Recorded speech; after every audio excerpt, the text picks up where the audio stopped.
Greetings internet and welcome to Aaron Plays, and I hope you're doing fantastically well. As I record this is the 19th of November 2023. On this day 80 years ago, soldiers of the US 2nd Marine Division were getting ready to invade the atoll Tarawa, or is it the Petito Atoll in Tarawa, or Petito Island in Tarawa, which will occur tomorrow on the 20th of November. So I'm shooting this as an introduction to the game D-Day at Tarawa, because I intend to play through the game, obviously not in real time, because the whole campaign was finished within, 4 days? The most meaningful, the game represents the first 2. And it'll be those 2 days that I want to complete the full 30-day campaign game. I have played this before, earlier in the year, twice. First one did not go so well. The second one, I got within a whisker of winning, but was stopped at the last hurdle. So hopefully I will do better. The main aim is to commemorate, obviously, the 80th anniversary, the sacrifice taken by, to be fair, both sides. So I want to treat it with the respect it deserves, but I also want to obviously have fun with the game. So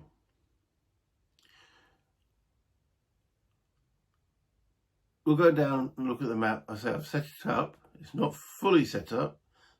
The Japanese are all set up, and I'll explain their setup. My playthrough, I will go through the rules as I'm playing. I'm not going to go into a detailed rule analysis. There might be things I'll skip. If there is, let me know if you're not clear. If you've got this game, play it. I thoroughly enjoyed even the first playthrough I had. It was like a, ooh. I had played D-Day at Omaha quite a few years back and enjoyed that and lost every time. So I've played this twice, lost every time. Yeah, it's a clever system. It works. It's challenging. Definitely gets this working. So let's go down and have a look at the map.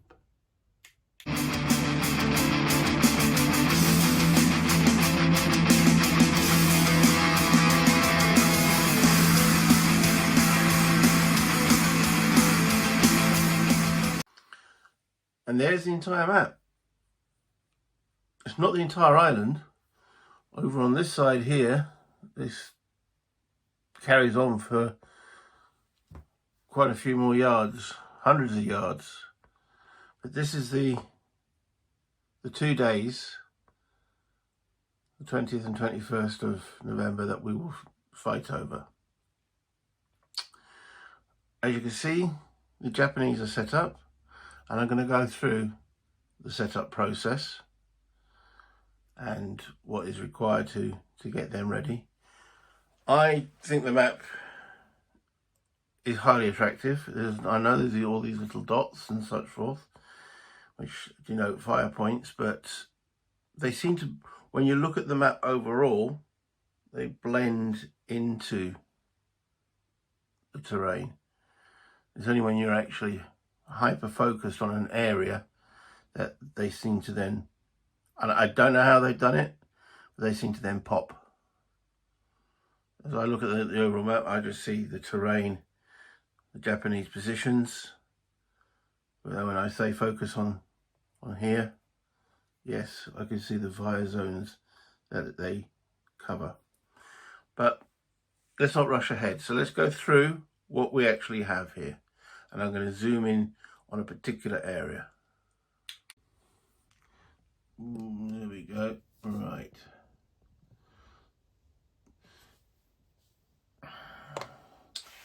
So these are Japanese units, and these areas with different colours are strong points. That's exactly what the rule book refers to them as. Positions. Positions and position groups. There we go. Let's use the right terminology. Okay, so you've got a green group here, a blue group here, and there's a beige one here, a red one. All these colours are important because they are used to determine which Japanese units are activated by the card system. Also on here, if we look at this unit in the blue, it's got little fire dots around it, and that denotes the strength or intensity of the fire emanating from this into the various hexes. A full dot is intensive fire. Is that the word there? Yeah. Then a dot with the half circle, half complete, is steady fire. So from this position here, you can see the intensive fire around behind it and into this hex as well, and then they've got steady fire into these two hexes. Not here though, because there's a building in the way. So that's reflected, so they can shoot definitely into that hex. They can't shoot into that hex because there's a building there. And they can't shoot, they can shoot there with steady fire. But this unit is also in the same group, so it can fire into its own hex, just like he can. And notice that their fire in their own hex is less intense, being the most steady is less. So they can't fire as effectively right in their own hexes, but they shouldn't need to, because by that time you're in close combat. This position here has steady fire. You can't even fire into this position behind it, but you can fire into that one. Is there a reason you can't fire in here? They've obviously looked at the terrain, decided that they couldn't develop enough firepower here, but can fire down this beach. Notice there's a steady fire here. And then out into the sea zones, so let's just zoom out a little bit. You've got these dots, blue dots, and that denotes fire into those sea zones there. And it carries on. Yes, you can see the front of the camera. Hello, tripod. Okay, you can see this goes on, and it's also highlighted by the blue line. So anything that moves through those blue hexes there up to the pier is being affected by fire from this fire group. So if these two hexes are taken out by US troops, that fire into that sea zone becomes clear. From blue, there is also a red fire zone from this group of units extending out as well. So every group of units has its own fire zones, and that is repeated throughout the map. So there's a blue fire zone here. There's also a blue fire zone here from this unit, and their paths do not cross. There are 6 different colours represented on the map. So I'm going to go through the setup, and as I just go through the setup, I will describe things either looking at the book or the cards or the units. So the first thing it tells me to do in the setup is set up the map. Okay, put it in. Another interesting thing about the map is this way is south. This is the northern coast. So we've got north here, east, south, and west. Yeah, it took me a little bit of time to get my head round. Map's upside down, but there we go. The scenario I want to cover is called 2 Days in Hell, which covers the first 2 days from turns 1 to 30. There is a turn track, There we go. Turn 1 to 30. Now I could lose the game. It's checked for a victory on the 15th. I've got to achieve certain conditions by the 15th. If I haven't achieved them, I lose them at that point. If I have achieved them, well, there's two things. If I have achieved them really well, then the game will end at that point. If I just achieved them to carry on, then it will carry on for the full 30 turns. And if I haven't achieved anything at all, the invasion is a failure. The other way that the invasion could be a failure is through catastrophic losses of marine units, but we'll come to what that is later. So that's the scenario I intend to play. At which point it tells me to shuffle the cards. As you can see up there, there is a deck of cards. There's also a card here, and that was drawn for the first thing I had to do for the setup. We'll again come to that in a moment. And that was used during the setup. It's not shuffled back in as yet. There are times when the cards do get shuffled in. So that card has been removed, but it has been discarded. I'll find out. There's not an actual place for discards up on the actual turn track up there, or phase track, but I'll find somewhere for this card. So, shuffled the cards, done. Japanese units, right, okay, there's various Japanese units, and some are coastal, and they have a C on them. And of course, they don't have a picture. I don't really want to turn over a Japanese unit because they've been shuffled, but let's have a quick look in the book here. We've got Japanese units here, with the backside showing, and ones that have a C in this spot here, which there's no actual picture of, they are coastal Japanese units. And there are 28 of those. So they all get mingled all together and shuffled, and then they are placed in everywhere where there is the letter C.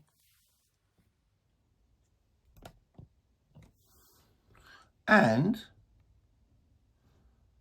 where we see an L, M or H denoting light, medium or heavy artillery. Okay, let's get our fat fingers out of this. There we go. So that little L denotes that's an artillery position, and that gets one of these coastal units as well. So all 28 were shuffled up and dotted around, and obviously most of the coastal units are next to the coast, as you would think. After that,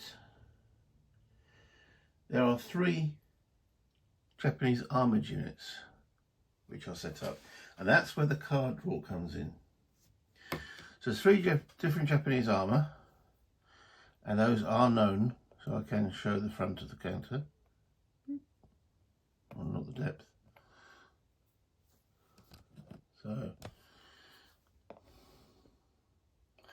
and there are various positions around the board with this armoured symbol. So what I'm instructed to do is draw a card, one of these, and just look at these colours, the blue, the green and the brown, and place one of the armoured units upside down, right on that side for initially. So I don't know which colour here is going into the hex, but the colour here is not relevant. What is relevant is those colours on the card. And there are, you can look there, it's a blue with an armoured symbol. This one here is a red, that's right, the brown with the armoured symbol. And then there's one more, which is over here, which is green with an armoured symbol. There are also purple, there is a total of 6 positions that the armour could be in, and it tells me, because of that one card that is drawn, that those 3 colours are looked at. And that was the only thing this card does. There's lots of other information on this card, which we'll go through as we need to draw another card, but that was the only information I needed to look at for those 3 armoured units. So I shuffled the 3 on the reverse side of the armour counter, so I didn't know which was which. because the colour on the counter is then relevant for when the armour is activated. Place those 3. It then told me to place a disruption marker, turn them over and place a disruption marker on each one of those armour. And then it told me to shuffle the armour depth markers, so I don't know what's on the other side of there. So that will strengthen the unit as we go through. That number in red there is its combat capabilities. I'll explain what these mean later. So it was placed in there with a depth marker and with a disrupted marker at the start. So that's the armour set up. And that is the Japanese map set up. What then I next have to do is the US. And I haven't set any US troops up on the map. What I have done is set them on this nice little display, which you can download from BGG. Because the game doesn't actually come with this. Why it doesn't come with this, I don't know, but it should have done. It's a display of the different beaches. Let's move Ryan out of the way for the moment.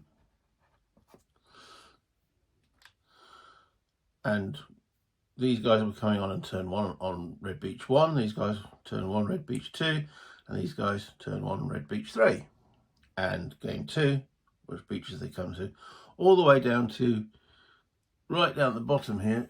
If you can see, on this last line, that's on the turn 28. I get some reinforcements if I'm still actively in the game.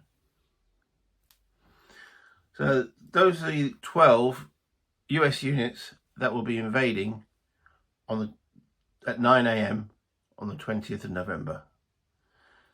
These will be arriving at 9:30. So notice the turns are 30 minutes long for the first 10 turns. And I think from then on, I'm just looking at the turn track.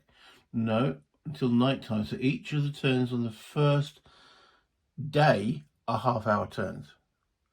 It then, on the 16th turn is a night, and on the 17th, each turn is an hour.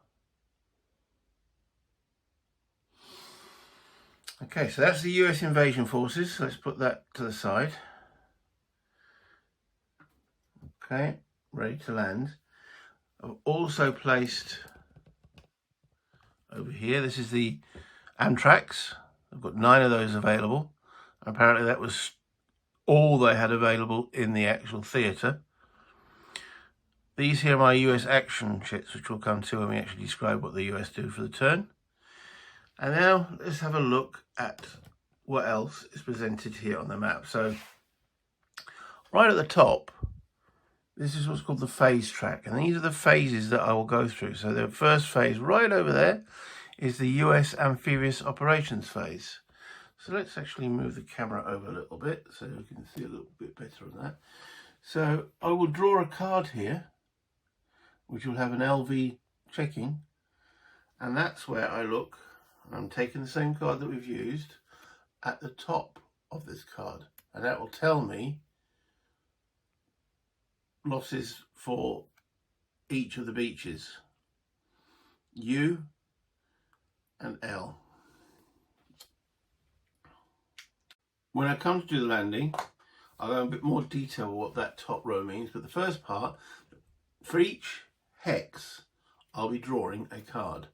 First card will be looking at if there's any drift from the LVT. The second part will tell me what losses. So the U will tell me how many steps get to land, and the L, so there'll be 3 steps of the U unit will land, and 1 step will land of the Amtrak itself, so the Amtrak will actually lose a step. Therefore, on that U card, if that was with a 4-step US unit, that would mean that the US unit had taken 1 step of losses getting to the beach. So every hex, so there'll be 12, there'll be actually 24 cards drawn on that first turn, and they will be placed in there ready in the discard phase for all to be collected. Next up is the event card. I don't think there is an event on the first turn.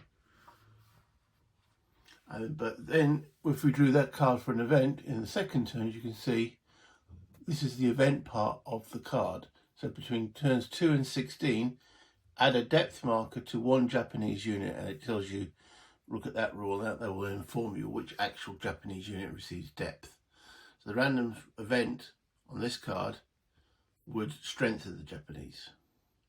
So each card, that's the first step, is looking at the beach or the amphibious phase. That part is the event phase, and these are the combat.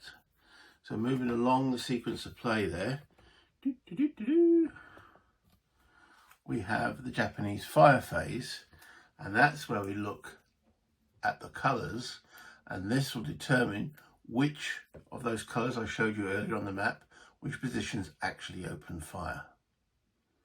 And the roundel at the end could be round, it could be a triangle, or it could be a diamond, and that will tell you which US units are affected by the fire from those. What the M, the R and the little tank symbol mean we'll come to as we get closer into the actual game, when they become relevant, but they are relevant. So you have the Japanese fire phase, then you have the second event, but the second event only occurs once you get to round turn. Skip on turns 1 to 10. So, okay, I've just double checked. Yes, turns 1 to 10 are every half hour. Turns 11 to 15 are every hour. 16 is night, and then on the 17th turn onwards are also hourly turns. So the first 10 are every half hour. So I missaid that a bit earlier. So we won't be looking at the event card in that column on the first 10 turns. And then you've got the US engineer and HQ phase, which probably won't be active on the first. Skip on turns 1 to 10. Okay, this is where the US can bring in their HQs and actually do useful things with them, but we can't do that on turns 1 to 10. And then finally is the US action phase. This is where we can do stuff with our units. So the amphibious just gets them ashore, but in the action phase we can actually do things with them. And we got 4 action chits, which will describe what those mean when we get to it. And any additional cards that are drawn for any reason I'll place into this box. And then you've got the end of turn, where discard drawn cards and check for a shuffle, because you don't shuffle every round. There are a certain amount of things you shuffle the deck if the actual cards to be drawn is visibly smaller than the amount that have been discarded. Then you'd reshuffle the deck. So that's the action track. So continuing with the setup, it then tells me to put turn marker in the turn 1 space, the phase marker in the first phase there. Will I use a phase marker? Yeah, especially when I'm recording, or when real life events, it's useful to keep track of where you are in the phases, because the game is very procedural. There's certain things that happen in specific parts of the turn and what phase. So I shouldn't call that an action tracker, that's a phase tracker. There you go, with a phase counter. Let's get the terminology right. After that, I've got to then shuffle, because this is the actions tracker, the actions the Japanese are allowed to do. Now, this one is very specific. It tells me I have to put the I marker in turn 11, notice it there. But the other 4, which have different letters on them, I shuffle blind again and then place them, and those will become active on turn 3, turn 5, turn 7, turn 9, and that one becomes active on turn 11. And these show the level of response the Japanese initially starting. As they get more geared up, there are more orders coming out, and they get more ready to fight the invaders. Last one is the Japanese commander who actually died on the first day. His counter is that yes, he can die, but yes, he can survive too. And if he does survive, the Japanese will be a little bit more coordinated in their response, especially at night where there's a potential of a Japanese banzai. And that's the game, apart from me setting up the American units in their invasion hexes, which I will do in the next video, ready to play. Let me just move this as a, there we go.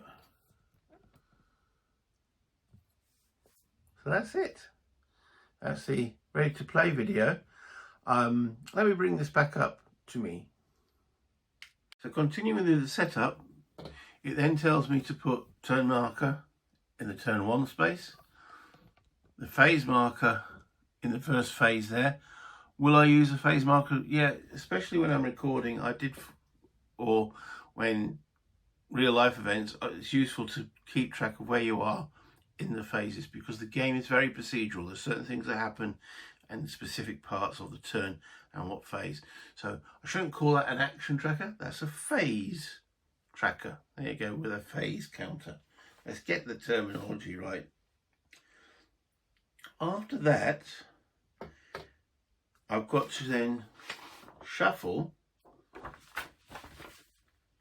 because this is the actions tracker, the actions the Japanese are allowed to do. Now, this one is very specific.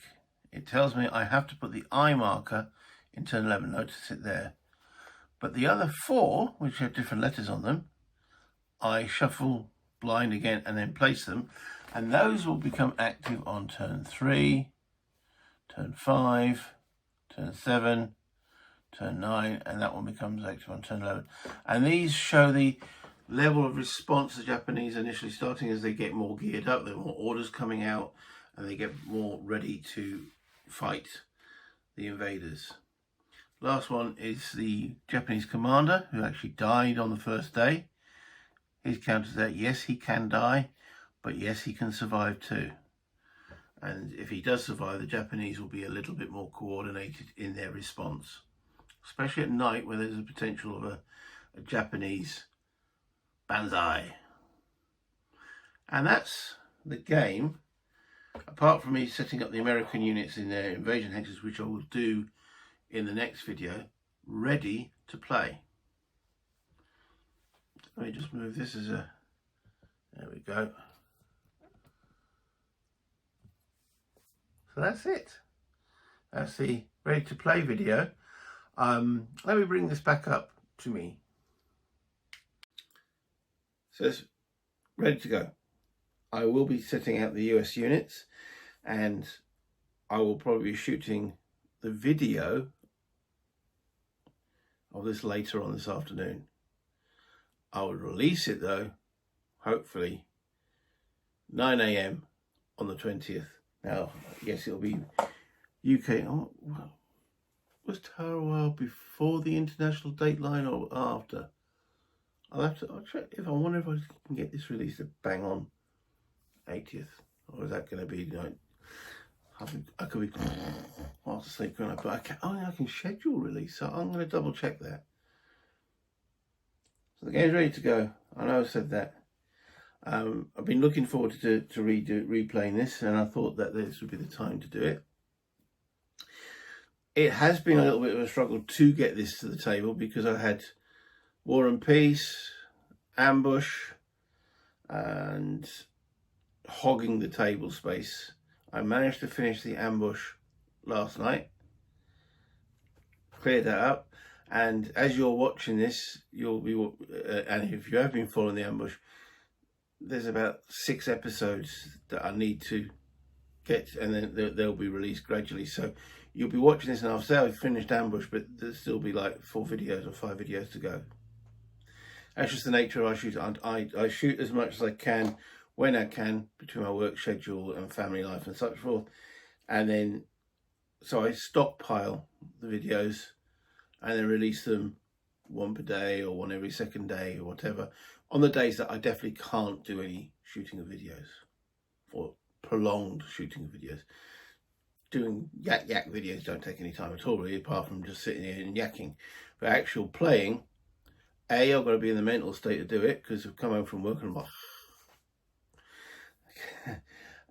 and then when I'm in that state, I can still yak. I can yak. I can't focus on the game and get everything coordinated.